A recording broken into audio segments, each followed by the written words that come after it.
తెలంగాణ ప్రభుత్వం ప్రతిష్టాత్మకంగా చేపట్టిన మూసీ పునరుజ్జీవన ప్రాజెక్టులో కీలక పరిణామం చోటు చేసుకుంది. రేవంత్ సర్కార్ మూసీ అభివృద్ధికి అవసరమైన భూసేకరణ ప్రక్రియను ప్రారంభించింది. ఈ మేరకు మూసీ రివర్ డెవలప్మెంట్ కార్పొరేషన్ రంగంలో దిగింది.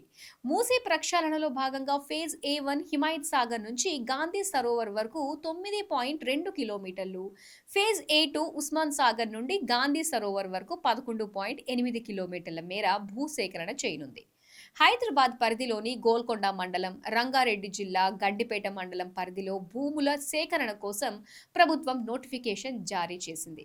మొత్తం సుమారు 50 ఎకరాలకు పైగా భూమి సేకరణకు చర్యలను అధికారులు మొదలుపెట్టారు. మూసీ పునరుజ్జీవ ప్రాజెక్టులో భూసేకరణ ప్రారంభం. ఫేజ్ A1 హిమాయత్ సాగర్ నుంచి గాంధీ సరోవర్ వరకు 9.2 కిలోమీటర్ల అభివృద్ధి. ఫేజ్ A2 ఉస్మాన్ సాగర్ నుండి గాంధీ సరోవర్ వరకు 11.8 కిలోమీటర్ల అభివృద్ధి. సుమారు 50 ఎకరాలకు పైగా భూమి సేకరణకు చర్యలు. మూసీ పునరుజ్జీవ ప్రాజెక్టులో భూసేకరణకు సంబంధించి భూమి యజమానులకు మార్కెట్ విలువ ఆధారంగా పరిహారం ఇచ్చేందుకు తెలంగాణ ప్రభుత్వం ముందుకు వచ్చింది. ఈ మేరకు ఆయా భూములకు సంబంధించి పట్టాలు, ఆధార్, బ్యాంక్ వివరాలను సమర్పించాలని ఆదేశాలు జారీ చేసింది.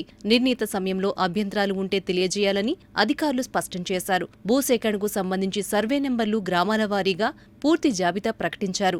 భూసేకరణ చట్టం 2013 నిబంధనల ప్రకారం భూసేకరణ చేపట్టనున్నారు. హైదరాబాద్, రంగారెడ్డి, మేడ్చల్, మల్కాజ్గిరి జిల్లాల పరిధిలో మూసీ అభివృద్ధి పనులు చేపట్టేందుకు సర్వం సిద్ధం చేశారు.